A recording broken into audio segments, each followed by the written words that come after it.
इन डकैतों को अक्सर बागी कहा जाता था क्योंकि कई बार वे अपनी मर्जी से नहीं बल्कि समाज के अत्याचारों और जुल्मों से तंग आकर हथियार उठाते थे। डाकू मान सिंह, दौर 1935 से 1955 तक। कहानी। मान सिंह को चंबल का पहला और सबसे खूंखार डकैत माना जाता है। आगरा के एक राजपूत परिवार से ताल्लुक रखने वाले मान सिंह ने 1112 डकैतियों को अंजाम दिया और 182 हत्याएं की, जिनमें 32 पुलिस अधिकारी शामिल थे। Robin hood.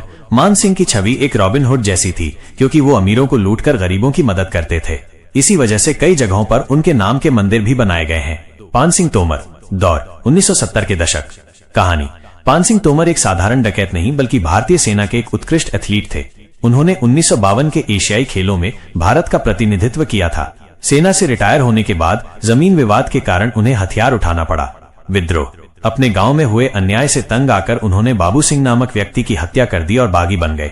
उनकी कहानी पर पान सिंह तोमर नामक एक प्रसिद्ध फिल्म भी बनी है। फूलन देवी, दौर 1980 के दशक।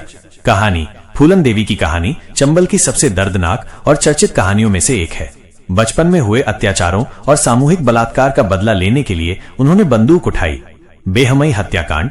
1981 में उन्होंने बेहमई गांव में 22 राजपूतों की हत्या कर दी, जिससे पूरे देश में हड़कंप मच गया।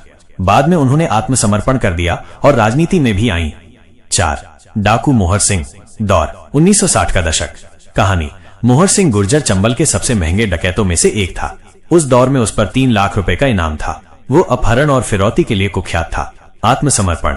1972 में जयप्रकाश नारायण की पहल पर मोहर सिंह ने अपने पूरे गिरोह के साथ आत्मसमर्पण कर दिया। 5. मलखान सिंह, दौर 1970 और 1980 के दशक। कहानी। मलखान सिंह को बागियों के राजा के रूप में जाना जाता था। उनके गिरोह में 654 से ज्यादा लोग थे और वे उत्तर प्रदेश, मध्य प्रदेश और राजस्थान की पुलिस के लिए एक बड़ी चुनौती थे। आत्मसमर्पण। 1982 में मलखान सिंह ने भी जयप्रकाश नारायण की अपील पर अपने पूरे गिरोह के साथ आत्मसमर्पण कर दिया। चंबल के डकैतों की कुछ खास बातें। बागी बनाम डाकू। चंबल के लोग इन्हें डाकू नहीं बल्कि बागी कहते थे क्योंकि उनका मानना था कि इन लोगों ने समाज के अन्याय के खिलाफ आवाज उठाने के लिए हथियार उठाए थे। समानता। इन सभी डकैतों की कहानियों में एक समानता थी। वे सभी एक साधारण जीवन जीते थे, लेकिन किसी न किसी अन्याय, जमीन विवाद या जुल्म के कारण उन्हें बीहड़ों का रुख करना पड़ा। महिला डकैत। चंबल के बीहड़ों में सिर्फ पुरुष ही नहीं बल्कि फूलन देवी, पुतली बाई और सीमा परिहार जैसी कई खूंखार महिला डकैतों का भी राज रहा, जिन्होंने अपने साथ हुई ज्यादतियों का बदला लेने के लिए बंदूक उठाई।